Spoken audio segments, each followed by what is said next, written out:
आप सभी का आपके अपने YouTube चैनल मेरा घर मेरा स्कूल में बहुत बहुत स्वागत है। और आज हम देखने वाले हैं क्लास 12 केमिस्ट्री होगी यहाँ पर चैप्टर फर्स्ट, जो कि थोड़ा सा हमारा कुछ कारणों से बीच में अवरोध आ गया था और उसकी वीडियो हम बना नहीं पा रहे थे।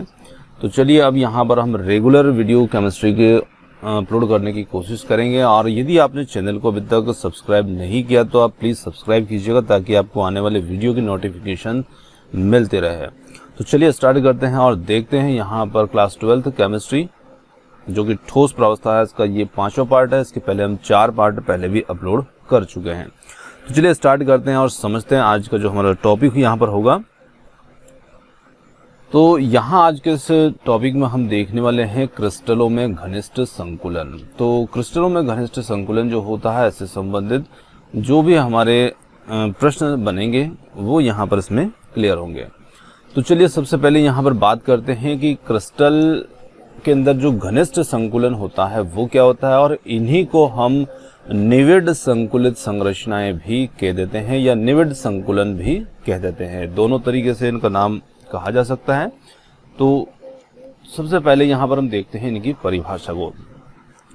देखिए, जो ठोस होते हैं, क्योंकि चैप्टर हमारा ठोस का ही है, तो यहाँ पर हम ठोस में उनके जो अवयवी कण होते हैं वो निविड संकुलित होते हैं। अब निविड संकुलित होते हैं तथा अवयवी कणों के बीच न्यूनतम स्थान रिक्त रहता है।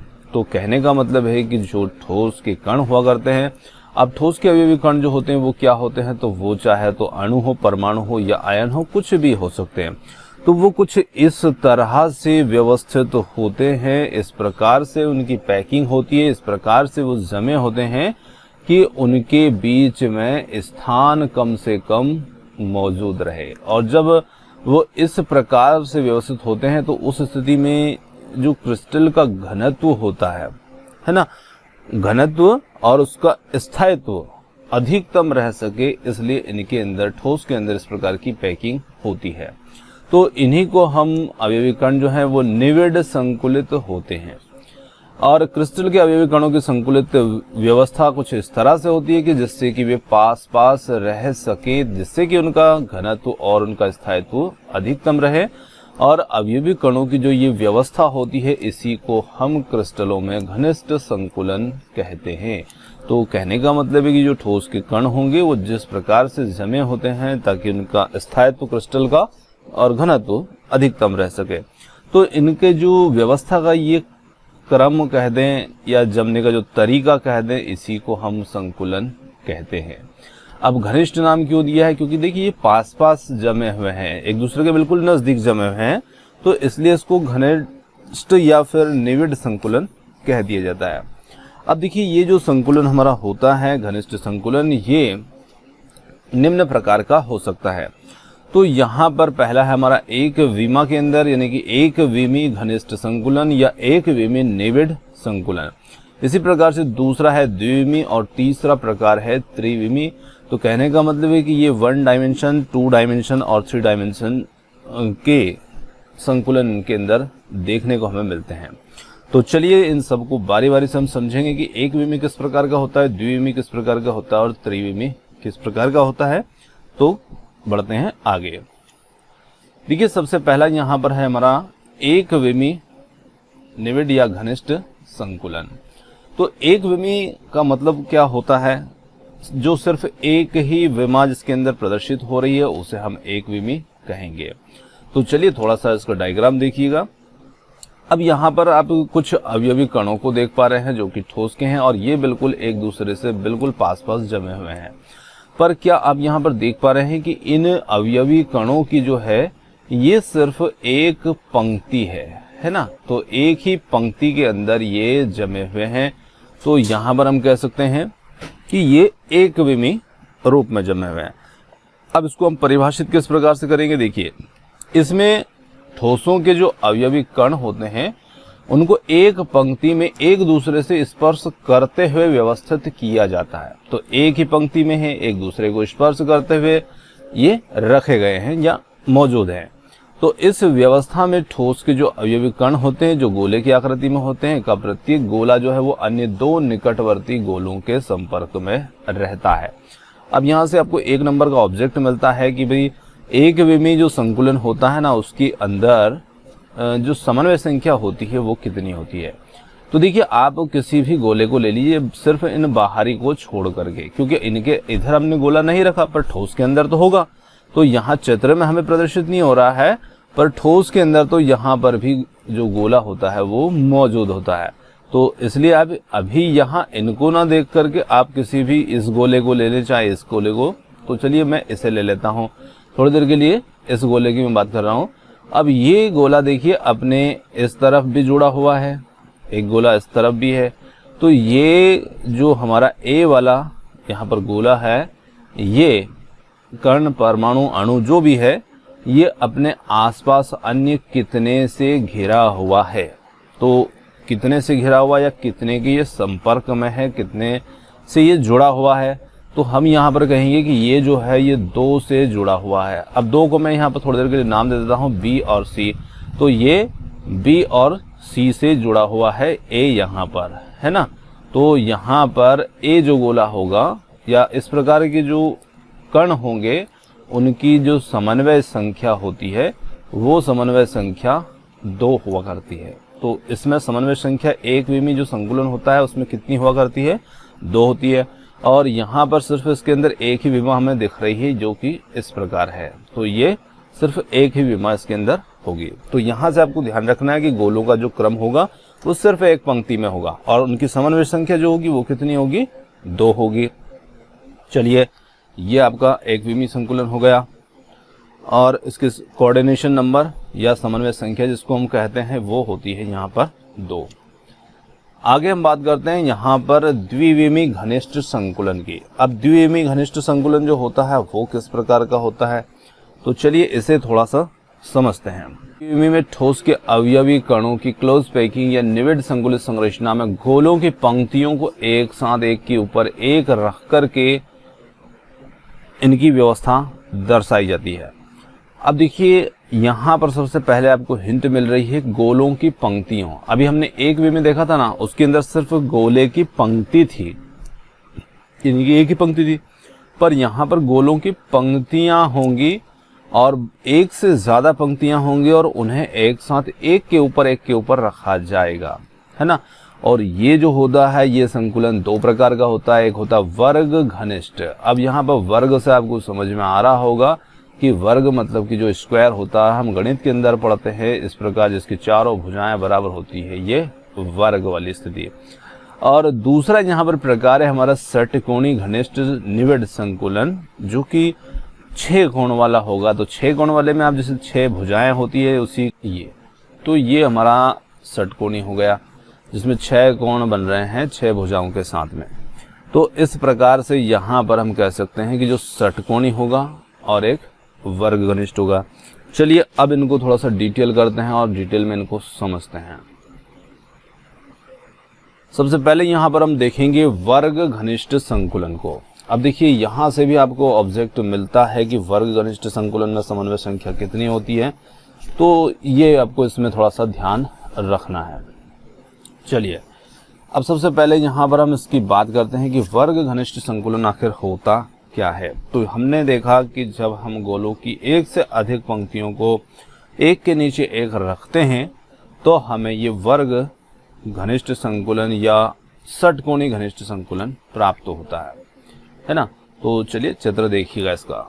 देखिए यहाँ पर अब इस डायग्राम के अंदर आप देख पा रहे हैं कि ये पहली पंक्ति है, ये दूसरी पंक्ति है, ये तीसरी पंक्ति और ये चौथी पंक्ति है।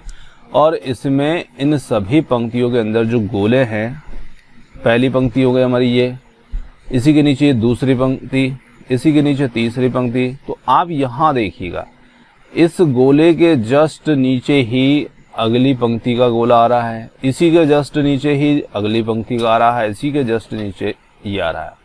तो जब हम इस प्रकार से पंक्तियों को रखते हैं कि पहली पंक्ति जो होती है उसी के नीचे दूसरी पंक्ति का गोला ठीक नीचे आता है, उसी के एक सीध में आता है, तो उस स्थिति में इसे वर्ग घनिष्ठ या निविड संकुलन कहा जाएगा। वर्ग घनिष्ठ निविड संकुलन। अब देखिए वर्ग घनिष्ठ क्यों कहा गया इसे, तो आप यहाँ पर देख पा रहे हैं ये वाला हमारा गोला है, इसमें एक वर्ग बन रहा है। जब इसको मिलाया गया कि ये गोला कितने अन्य गोलों से घिर रहा है, तो हमने देखा ये बराबर दूरी पर ऐसे 4 गोलों से घिर रहा है ना, यहाँ पर आप देख पा रहे हैं। तो इसमें एक वर्ग जैसी संरचना हमें मिलती है और इसलिए इसको नाम दे दिया कि ये जो है वर्ग संकुलन है। तो इसको नाम मिला वर्ग संकुलन, है ना। देखिए अब इन्हीं पंक्तियों को एक दूसरे तरीके से भी जमाया जा सकता था, है ना। यहाँ पर आप देख पा रहे हैं कि यहाँ पर जो पहली पंक्ति का गोला है उस पंक्ति के नीचे ही दूसरी पंक्ति का गोला है और इस गोले के नीचे ही तीसरी पंक्ति का है। परंतु यदि हम इस क्रम में इनको ना जमाएं, हम थोड़े दूसरे क्रम में जमाना चाहते हैं कि हम गोले को इसके सीध में ना रख करके हम इन दोनों के बीच में जो गैप दिख रहा है यहाँ रखें, तो फिर ये दूसरे प्रकार का षटकोणी बन जाएगा, है ना। और आप ऐसे रखोगे तो ये वर्ग वाला बन जाएगा, ये आपको ध्यान रखना है। अब परिभाषा यहाँ पर क्या हो जाएगी, तो आप परिभाषा को समझ लीजिएगा। गोलों की एक पंक्ति के ऊपर दूसरी पंक्ति के संपर्क को इस प्रकार रखा जाएगा कि द्वितीय पंक्ति के गोले प्रथम पंक्ति के गोलों के ठीक ऊपर हो और दोनों पंक्तियों के गोले क्षैतिज तथा ऊर्ध्वाधर रूप से रखे गए हैं। अब आप चाहे तो इन्हें इस सीध में मिलाएं या आप चाहे तो इन्हें इस सीध में मिलाएं, ये दोनों ही क्षैतिज और ऊर्ध्वाधर दोनों रूप से एक सीध में ही आपको देखने को मिलेंगे। अब यहाँ पर समन्वय संख्या की बात आती है, तो एक गोला जो है वो अन्य जितने अपने आसपास से गोलों से घिर रहा है उसी को हम कहते हैं समन्वय संख्या, कोऑर्डिनेशन नंबर। तो इसमें जो कोऑर्डिनेशन नंबर होगा वो कितना हो जाएगा, तो आप चित्र देखकर ही समझ सकते हैं कितना होगा। तो यहाँ पर कोऑर्डिनेशन नंबर समन्वय संख्या जो होगी ना वो 4 हो जाएगी। और इस प्रकार से जब हमने पंक्ति को एक के नीचे एक क्रम में रखा है, तो ये जो क्रम होता है ना इसे हम ए प्रकार का क्रम कहते हैं, है ना। ये जो व्यवस्था होती है इसे ए प्रकार की व्यवस्था होती है। और यहाँ पर कोऑर्डिनेशन नंबर जो संख्या जो होती है ना वो 4 होती है, ये आपको ध्यान रखना है। तो वर्ग संकुलन में समन्वय संख्या का मान जो होता है वो 4 होता है। चलिए आगे हम बढ़ते हैं। यहाँ पर षटकोणी घनिष्ठ संकुलन। देखिए एक वे में से ही हमारा द्विविमी बना। द्विविमी में 2 प्रकार बने, एक प्रकार में हमने सीध में रखा और दूसरे में हम सीध में नहीं रखेंगे, तो ये बन जाएगा षटकोणी वाला हमारा। अब देखिए षटकोणी में क्या होगा कि ठोसों की दूसरी पंक्ति को प्रथम पंक्ति के ऊपर इस प्रकार रखा जाता है कि प्रथम पंक्ति के जो गोले हैं गोलों के ठीक अवनमनों में आ जाए, दूसरी पंक्ति के गोले प्रथम पंक्ति के अवनमों में आ जाए। देखिए ये है तरीका रखने का दूसरा प्रकार हमारा। अब ये हमारी यहाँ पर पहली पंक्ति हो गई, इसे हम नाम दे देते हैं पहली पंक्ति। चलिए ये हमारी पहली पंक्ति होगी। अब देखिए सॉरी यहाँ लगाना चाहिए। अब देखिए दूसरी पंक्ति को हम देखते हैं यहाँ पर, है ना। तो दूसरी पंक्ति जो हमारी होगी यहाँ पर दूसरी पंक्ति, तो दूसरी पंक्ति के जो गोले हैं हमारे उनको देखिएगा, जैसे ये पहली पंक्ति के। अब इन दोनों गोलों के बीच का जो यहाँ नीचे जो थोड़ी सी गैप दिख रही है उसे हम कहते हैं अवनमन, है ना।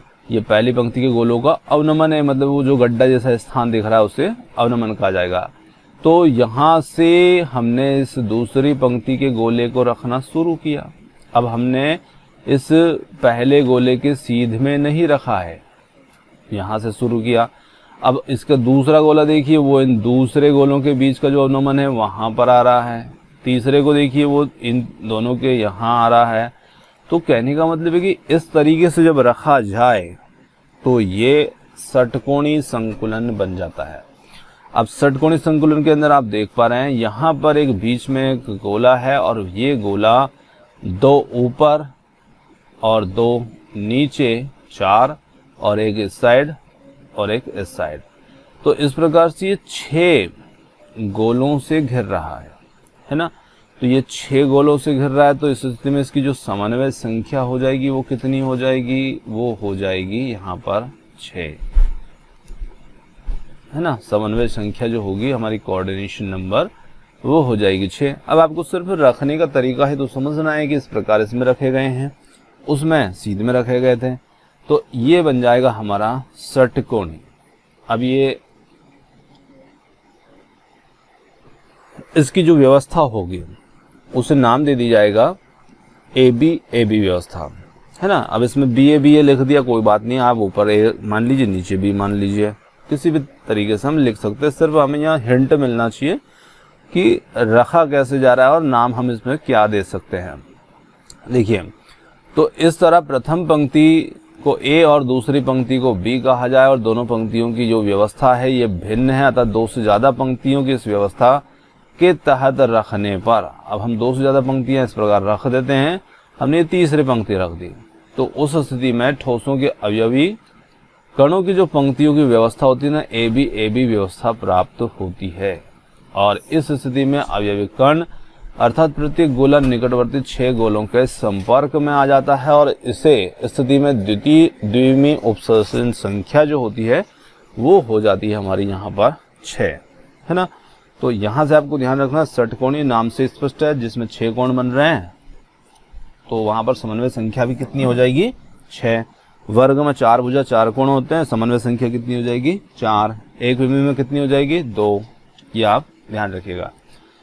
चलिए अब बात करते हैं त्रिविमी निविड़ संकुलन। ये इन दोनों से ही बना हुआ है, पर थोड़ा सा ये और ज्यादा डीपली है, तो इसको थोड़ा सा विशेष रूप से समझना, क्योंकि वो दोनों तो बिल्कुल सरल से थे। अब बात करते हैं त्रिविमी की। देखिए, त्रिविमी क्या होता है, तो त्रिविमी का मतलब होगा जिसमें 3 विमाएं आ जाएं, जिस संरचना के अंदर 3 विमाएं शामिल हो जाए उसे हम त्रिविमी कहेंगे। अब त्रिविमी के लिए हमने क्या था, अभी जैसे हमने यहाँ पर गोलों की पंक्तियों को इस प्रकार से या किसी भी प्रकार से रखा था, जैसे कि मान लीजिए ये, इसी के नीचे चाहे आपने ये रख दिया, ये रख दिया, ये रख दिया, पर आप इनके पीछे भी ऐसी ही संरचनाएं बनाते जाइए, ये है ना, तो ये त्रिविमी आकार में परिवर्तित हो जाएगा। तो यहाँ पर क्या हो रहा है कि हम और भी कई पंक्तियों परतों के रूप में यहाँ पर रख रहे हैं। अब देखिए, त्रिविमी जो होता है ना, ये इसमें जो पैकिंग होती है वो 2 प्रकार से प्राप्त की जाती है। अब पहला प्रकार यहाँ पर मिलेगा हमें द्विविमी वर्ग निविड़ संकुलन की परतों को रखने से जो संकुलन प्राप्त होगा उसे हम कहेंगे यहाँ पर द्विविमी वर्ग निविड़ संकुलन से जो त्रिविमी रूप प्राप्त होगा, तो उसे हम त्रिविमी निविड़ संकुलन कहेंगे। पर हम प्राप्त किससे कर रहे हैं उसको, द्विविमी संकुलन से, या द्विविमी जो संरचनाएं थी उनसे हम त्रिविमी संरचनाएं यहाँ पर प्राप्त करेंगे। चलिए अब देखिए, घनी निविड़ 2 प्रकार का होगा। अभी हम सिर्फ का वाले को थोड़ा सा समझ रहे हैं, खा वाला हमारे लिए इसमें बाकी, जो दूसरा कौन सा त्रिविमी बन सकता है वो हमारे लिए बाकी है। तो देखिए, यहाँ पर हम बात करते हैं घनी निविड़ की, या घनी संकुलन जो होता है कि परतों की पहली लाइन के ठीक ऊपर दूसरी परत रख करके, ठीक इन परतों को क्षैतिज दूसरी परतों को रखकर त्रिविमा में निविड़ संकुलन प्राप्त किया जा सकता है। अब आप परिभाषा को पढ़ते हैं तो हो सकता है कि आपको बात समझ में नहीं आ रही हो।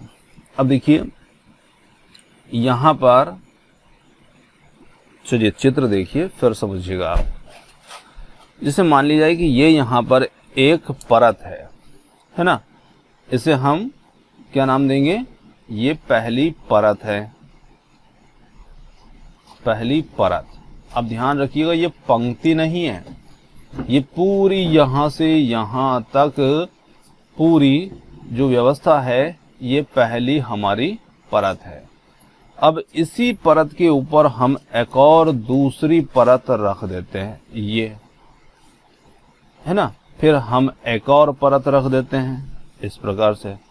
तो ऐसी हमने कितनी परतें रख दी यहाँ पर, जैसे पहली थी, अब ये दूसरी रखी थी, फिर इसके ऊपर तीसरी परत आ गई थी।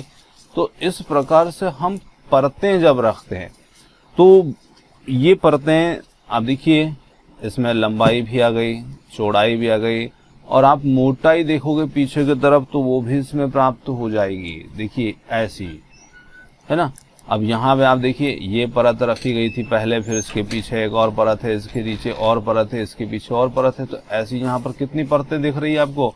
तो इसमें आपको 4 परतें देखने को मिल रही है, और जो एक के ऊपर एक के ऊपर एक रख करके बनाई गई है। तो जब हम द्विविमी वाली जो संरचनाएं होती हैं उनको परत के रूप में ऐसे रखते जाते हैं, जमाते जाते हैं, तो उस स्थिति में हमारे लिए ये फिर त्रिविमी आकार बन जाता है, ये त्रिविमी संकुलन बन जाता है ना। तो ये बन रहा है किससे? वर्ग वाले से, क्योंकि हमें इसमें देख रहे हैं कि इसमें जो गोले जमे हुए हैं वो कैसे जमे हुए हैं? एक के नीचे बिल्कुल क्षैतिज और ऊर्ध्वाधर रूप से बिल्कुल एक सीध में ही रखे गए हैं। आप चाहे इधर से मिलाइए चाहे इधर से। तो इस स्थिति में तो वर्ग बना करता है, हमने देखा था। तो वर्ग वाले से ही हमने यहाँ क्या बनाई है? ये त्रिविमी संरचना बनाई है, ये त्रिविमी संरचना है ना। तो ये बन रही है वर्ग संकुलन वाले से, और उनकी परतों को रखने से यहाँ पर त्रिविमी संकुलन बन रहा है। तो अब यहाँ पर आप निश्चित इसको समझ गए होंगे। चलिए अब इसमें हम बात करते हैं दूसरे प्रकार के द्विविमी षटकोणी वाले से। अब देखिए द्विविमी षटकोणी वाला जो है ना, उसमें हमने देखा था कि उसमें जो होते थे गोले वो कैसे हुआ करते थे? एक के नीचे एक सीधे में ना होकर के कुछ अलग होता था, उसमें 6 कोण वाली संरचना बन रही थी, याद कर सकते हैं आप उसको। अब इससे हमें त्रिविमी संकुलन प्रदर्शित करना है। तो देखिए द्विविमी षटकोणी निविड संकुलन जो होता है वो परतों से त्रिविमी निविड संकुलन 2 तरह से प्राप्त किया जाएगा। अब देखिए षटकोणी वाला जो है उसमें फिर 2 प्रकार यहाँ पर आ जाएंगे कि उनको हम फिर 2 प्रकार से यहाँ पर रख पाते हैं। तो हमें मिलता है यहाँ पर द्वितीय परत को प्रथम परत के ऊपर रखने पर। अब आप परतों को तो समझ ही गए। जब आप दूसरी परत को प्रथम परत के ऊपर रखोगे तब स्थिति क्या होगी ये बताना है। और फिर आप तीसरी परत आएगी उसे फिर दूसरी परत पर रखना है, तब पोजीशन क्या हो सकती है, तब कैसी संरचना बन सकती है। तो ये 2 प्रकार जो हैं, ये षटकोणी द्विविमी जो षटकोणी हमारा संकुलन होगा ना, उसी से त्रिविमी संकुलन का निर्माण हो रहा है इसमें। तो ये फिर 2 प्रकार का बनेगा। अब चलिए इसको समझते हैं। अब इसके 2 प्रकार हैं, तो इन दोनों को हमें अलग अलग समझना होगा। चलिए देखिए ये तो था हमारा षटकोणी वाला। अब ये यहाँ पर किस रूप में है? तो ये यहाँ पर है द्विविमी रूप में है ना। द्विविमी रूप में ये यहाँ पर अभी है। अब इसी को हम इस प्रकार से रखेंगे कि इस पर भी ऐसी ही परतें पीछे पीछे पीछे आती जाएंगी। तो किस प्रकार का चित्र बन सकता है? तो सबसे पहले हम देखते हैं दूसरी परत को पहली परत के ऊपर रखने पर। अब देखिएगा ये यहाँ पर आप चित्र को ध्यान से देखिएगा और इसमें समझिएगा। देखिए यहाँ पर मैं थोड़ा सा इसे हाईलाइट कर देता हूँ ताकि आप समझ पाओ। जैसे ये ज़्यादा जो रेड है हमारे हैं ये वाले और ये वाले, तो ये जो गोले हैं ये हमारी पहली परत के गोले हैं। ये पहली परत हो गई। और इसमें जो भद्दे भद्दे आप देख पा रहे हैं, जैसे कि ये भद्दा सा है ना, और फिर ये भद्दे से हैं और ये भद्दे से है, ये हमारी दूसरी परत है। अब आप समझ गए, परत अलग है पंक्ति अलग है ना। दोनों में अंतर समझना आप, परत में और पंक्ति में। तो यहाँ पर पंक्ति की बात नहीं की जा रही, यहाँ पर बात की जा रही सीधी परतों की। एक परत फिर उसके ऊपर दूसरी परत फिर तीसरी परत, ऐसे परतें जमाइए। तो यहाँ पर हमने दूसरी परत को देखिए कैसे रखा है। तो आप देख पा रहे हैं यहाँ पर ये पहली परत का गोला है और ये। अब इन पहली परतों के गोले में आप देखते हो तो यहाँ पर टी लिखा है, यहाँ पर छोटा सा रिक्त स्थान बन रहा है, गैप बन रहा है। कौन सी परत के गोलों के बीच में है? ये पहली परत के। है ना। अब इस स्थान पर, इस स्थान पर, इस स्थान पर, अब इसमें आप दूसरी परत को देखिए तो दूसरी परत के जो गोले हैं वो यहाँ पर देखिए, जो रिक्त स्थान बन रहा था ना उसी को ढक करके बैठे हुए हैं। बात शायद आप समझ पा रहे हैं, है ना। उसी रिक्त स्थान को वो ढक कर बैठे हैं। कौन से गोले? दूसरी परत के। और पहली परत के द्वारा रिक्ति उत्पन्न हो रही है और उसी रिक्ति को दूसरी परत के गोलों ने ढका है। मतलब कहने का ये कि दूसरी परत जो है ना उसको हमने ऐसे रखा है कि वो पहली परत के गोलों को ढक नहीं रहे हैं, उनके बीच जो रिक्तियां हैं उनको ढक रहे हैं। और आप गोलों का जो रखने का तरीका है ना उसे देखिए आप, ये आप यहाँ पर इसे देख पा रहे हैं थोड़ा सा यहाँ पर, ये जैसे कि ये हमारी पहली परत नीले रंग की, ये, और इसे एक लाल कलर का जो गोला है वो ढक रहा है, तो ये दूसरी परत का है। तो यदि हम इन गोलों के ऊपर ही इसे रखते तो ये उस गोलों को ढकता, पर गोलों को नहीं ढक रहा है, वो ढक रहा है उसके द्वारा उत्पन्न रिक्ति को। और ये जो रिक्ति यहाँ पर उत्पन्न होगी ना इसे हम कहेंगे चतुष्फलकीय रिक्ति। ये देख सकते हैं यहाँ पर आप, जैसे हमने 3 ऐसी गेंद रखी हुई है, उनके बीच में छोटा सा गैप तो दिखेगा और उसके ऊपर हमने दूसरी जो परत है उसका वो गोला रख दिया या गेंद रख दी, तो ये रिक्ति यहाँ पर जो रहेगी चतुष्फलकीय रिक्ति होगी। अब देखिए इसे चतुष्फलकीय नाम क्यों मिला है ये समझिएगा। तो देखिए ये जो 3 गोले हैं हमारे, जैसे ये 3 गोले हैं, एक गोला ये है, दूसरा गोला ये है और तीसरा गोला ये है। अब इन्हीं तीनों के बीच में जो रिक्ति है ना उसी को ढकने का एक चौथा गोला है। तो इन सभी गोलों के केंद्र को जब हम मिलाते हैं, किनको? इन तीनों गोलों ये और ये ऊपर का, तो ऐसी संरचना बन जाएगी ये हमारी, ये है ना। ये सबसे ऊपर का गोला है और यहाँ पर जो गोला था वो गोला था वो गोला था, ये उन गोलों, अब ये भी बड़ा कर देते हैं इसको, चलिए थोड़ा सा बड़ा करते हैं ये। तो इन तीनों गोलों के जब केंद्र को हम मिलाते हैं और ये चौथा गोला जो ऊपर रखा है उसके केंद्र को मिलाते हैं तो इस प्रकार की हमें संरचना बनती हुई दिखती है। तो इसीलिए इसमें चतुष्फलक की संरचना में प्राप्त होती है और इसी कारण से इस रिक्ति को नाम दिया गया है चतुष्फलकीय रिक्ति, है ना। अब यहाँ पर दूसरी रिक्ति को देखिएगा,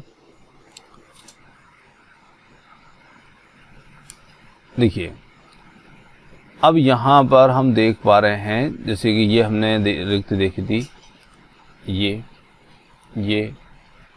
या जो हमारी पहली परत के गोले हैं उनके बीच में। पर अब आप यहाँ पर देख पा रहे हैं कि एक और जो है हमें मिल रहा है कि जो हमारी दूसरी परत के गोले हैं उन गोलों के बीच में भी कहीं ना कहीं हमें गैप देखने को मिल रहा है।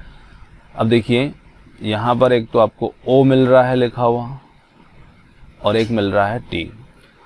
T किनके बीच में रिक्ति को प्रदर्शित कर रहा है? तो T कर रहा है हमारी पहली परत के गोलों को और O जो है ये कर रहा है दूसरी परत के जो गोले हैं उनके बीच में भी कहीं कहीं हमें कुछ रिक्तियां देखने को मिल रही है।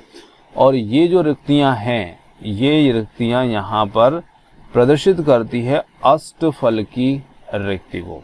अब अष्टफलकी को देखिए जिसमें 3 गोले तो ऊपर दूसरी परत के दिख रहे हैं हमें और 3 ही गोले यहाँ पर नीचे पहली परत के दिख रहे हैं और पहली परत और दूसरी परत के बीच में भी यहाँ पर रिक्ति हमें नजर आ रही है और यही रिक्ति हमारी अष्टफलकी रिक्ति कहलाती है ना। देखिए ये 3 गोले हैं और इन 3 गोलों के ऊपर ये 3 गोले रखे गए हैं और फिर भी इनके बीच में यहाँ पर हमें एक रिक्ति नजर आ रही है और उसी रिक्ति को अब इस चित्र में समझना थोड़ा सा हमारे लिए मुश्किल हो सकता है। तो आप कहीं भी जैसे कि ये गोला और ये गोला और आप ये दूसरी परत के 3 गोले ले लीजिए, इस प्रकार से हम इनको देख सकते हैं।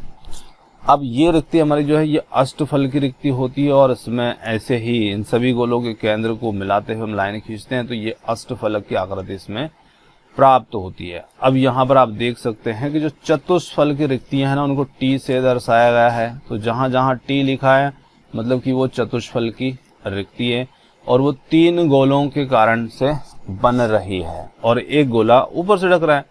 और अष्टफल की रिक्ति के अंदर गोलों की संख्या कितनी है? अष्टफलकी में 6 गोले हैं, चतुष्फलकी में गोले कितने बन रहे हैं? 4, क्योंकि ये 3 तो इसके हैं और एक ऊपर से रखा गया है ना। तो आपको ये थोड़ा सा ध्यान रखना है। तो ये हमने दूसरी परत को रखा था प्रथम परत के ऊपर, तो हमें इस प्रकार का संकुलन जो है वो इसके अंदर देखने को मिला। अब हम बढ़ते हैं हमारी अगले पॉइंट की ओर, जहां हम तीसरी परत, अब इसी दूसरी परत के ऊपर एक और परत रखी जाए। अब उस परत को हमारे पास रखने के लिए 2 विकल्प हैं कि या तो उससे हम जो चतुष्फल की रिक्ति है उसको ढकें, या अष्टफल की रिक्ति को ढकें, या पहली परत है उसी के सीधे में गोलों को रखें। तो इस प्रकार से जब हम तीसरी परत को रखेंगे तो फिर हमारे सामने 2 विकल्प खड़े हो जाएंगे। चलिए समझते हैं। देखिए, अब हम बात कर रहे हैं तीसरी परत की स्थिति। तृतीय परत को दूसरी परत पर रखना। अब जब हम तीसरी परत को दूसरी परत के ऊपर रखते हैं तो इस स्थिति में हमारे सामने क्या क्या चीजें आती है। अभी जो चित्र आपने देखा था वही चित्र को आप समझ सकते हैं, दिमाग में थोड़ी सी कल्पना उसकी कर सकते हैं। देखिए, जब हम तीसरी परत को दूसरी परत के ऊपर रखते हैं तो फिर हमारे सामने 2 विकल्प होते हैं कि चतुष्फल की रिक्ति पर स्थित रखा जाए तीसरी परत को, है ना, या अष्टफल की रिक्ति पर रखा जाए। ये बात यहाँ पर हो रही है। तो देखिए, जब हम चतुष्फल की रिक्ति, अभी हमने देखा था कि टी जो है उसे हम चतुष्फल की रिक्ति कहते हैं, तो यहाँ पर मैं ये चतुष्फल की रिक्ति है। ओ जो था वो अष्टफल की था, तो मैं यहाँ ओ इसको इससे मिला रहा हूँ ताकि आप समझ पाए। अब देखिए, आपके पास एक और गोलों की परत है, ये मान ली जाए कि ये परत है आपके पास, और ये इसमें गोले इस प्रकार जमे हुए हैं, है ना, ये। तो अब आप इस परत को या तो इस रिक्ति को ढक दीजिए इससे, या फिर इस रिक्ति ओ वाली को ढक दीजिए। तो ऐसे ही हमारे पास 2 संभावनाएं हैं कि हम तीसरी परत से या तो इस रिक्ति को ढक दें या फिर इस रिक्ति को ढक दिया जाए, इस पर रखा जाए। तो देखिए, अब दोनों के बारे में थोड़ी सी आप बात समझ लीजिए कि यदि हम इसको ढकते हैं तो क्या होगा और इसको ढकने पर क्या हो सकता है। तो जब हम चतुष्फल की रिक्ति पर तीसरी परत को रखते हैं तो क्या होगा, तो इस प्रकार की जो व्यवस्था होगी ना, इस व्यवस्था के अंदर तीसरी परत जो होगी वो हमारी तीसरी परत और पहली परत एक समान पोजीशन में हो जाएगी, है ना, पहली परत और तीसरी परत। अब देखिएगा, अब पहली परत को आप समझिएगा ये है, अब तीसरी परत को आप फिर वहीं पर रख दीजिए, इसी पर रख दें, तो पहली परत और तीसरी परत एक समान हो जाएगी।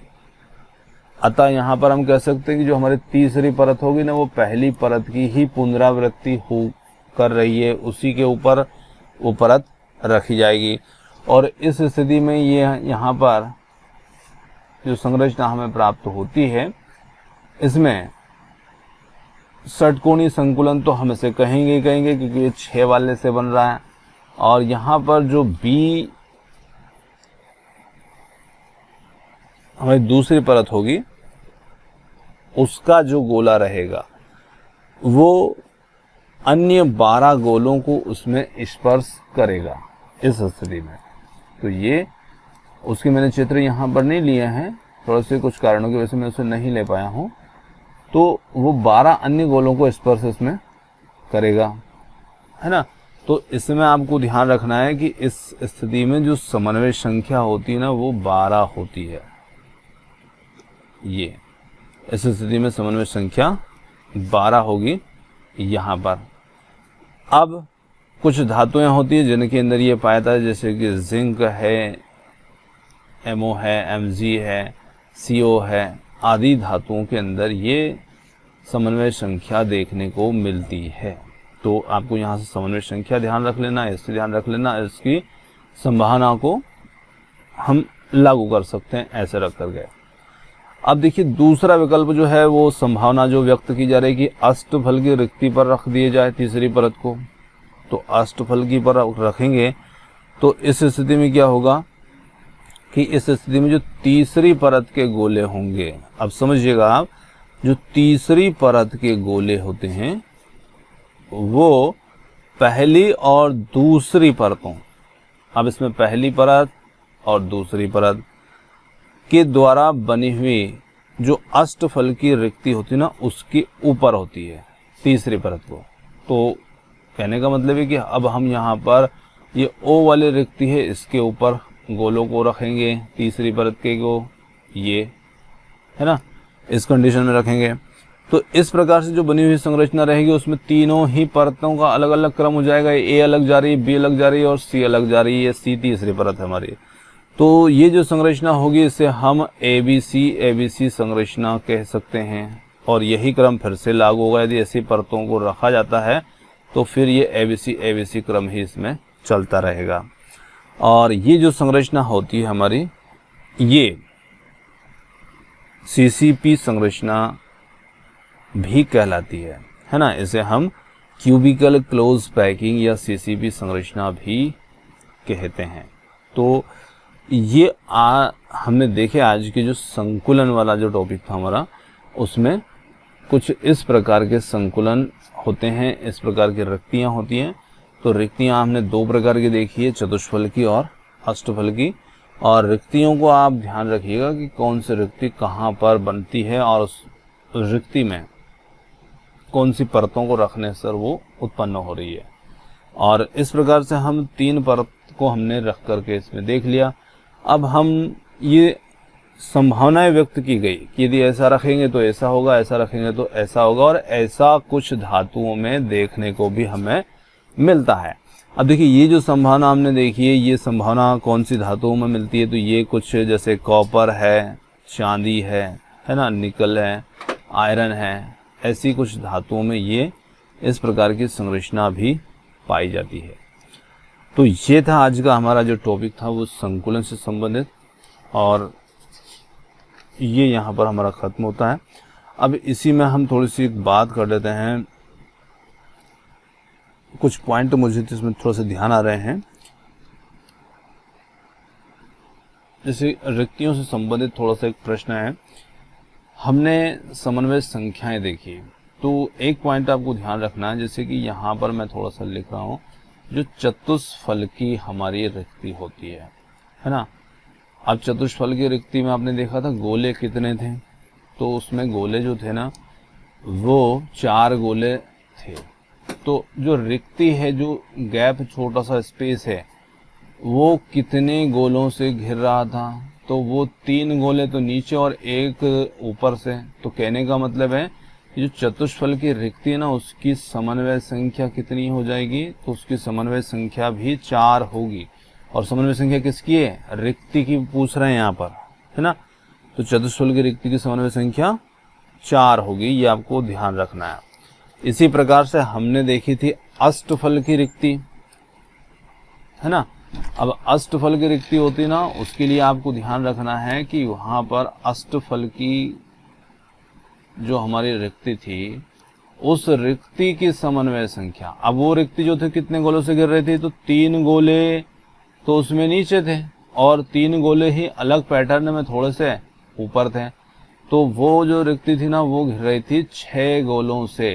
तो वहां उस अष्टफल की रिक्ति की समन्वय संख्या कितनी होती है, 6। ये आपको ध्यान रखना है। और एक और बात आप यहाँ पर ध्यान रखिएगा, जो चतुष्फल की रिक्ति हमारी होती है ना उसके लिए एक त्रिज्या अनुपात होता है। कभी कभी पूछा जाता है एग्जाम के अंदर ये भी, तो त्रिज्या अनुपात होता है, वो त्रिज्या अनुपात हम कैसे निकालते हैं, तो चलिए मैं थोड़ा सा इन्हें क्लियर कर देता हूँ ताकि आप समझ पाएं इसको। देखिए यहां पर बात कर रहे हैं हम चतुष्फल की रिक्ति। चतुष्फल की रिक्ति के लिए त्रिज्या अनुपात, ये त्रिज्या अनुपात पूछ लिया जाता है कभी कभी, इसे ध्यान रखिएगा। तो इसके लिए त्रिज्या अनुपात हम लिखते हैं ना, तो इसका जो सूत्र होता है वो होता है r void upon r sphere, है ना, ये इसका सूत्र होता है। तो अब इसमें आर वॉइड का मतलब होता है कि जो हमारी रिक्ति है उसकी त्रिज्या और नीचे जो गोले हैं उनकी त्रिज्याओं का अनुपात। अब ये अनुपात जब हम निकालते हैं तो इसके लिए चतुष्फल की रिक्ति के लिए ये मान हुआ करता है 0.225, ये आप ध्यान रखिएगा, है ना, ये मान होगा। अष्टफलकी के लिए यही त्रिज्या अनुपात जो होता है वो थोड़ा सा आप ध्यान रखिएगा। इसके लिए जो त्रिज्या अनुपात होगा वो कितना होगा, तो अष्टफलकी के लिए जो त्रिज्या अनुपात का मान होता है ये होता है 0.414, है ना, ये होता है। तो ये 2 पॉइंट थोड़े से आप ध्यान रखिएगा। तो यहाँ पर आज का जो हमारा संकुलन से संबंधित टॉपिक था ये समाप्त होता है। और ये टॉपिक आपको कैसा लगा आप तो कमेंट्स कर सकते हैं, और वीडियो पसंद आया तो वीडियो को लाइक, शेयर और चैनल को सब्सक्राइब कर सकते हैं। और आपने इतनी देर हमें सुना उसके लिए बहुत बहुत धन्यवाद। Thank you so much. मिलते हैं जल्द ही एक और नए किसी वीडियो के साथ।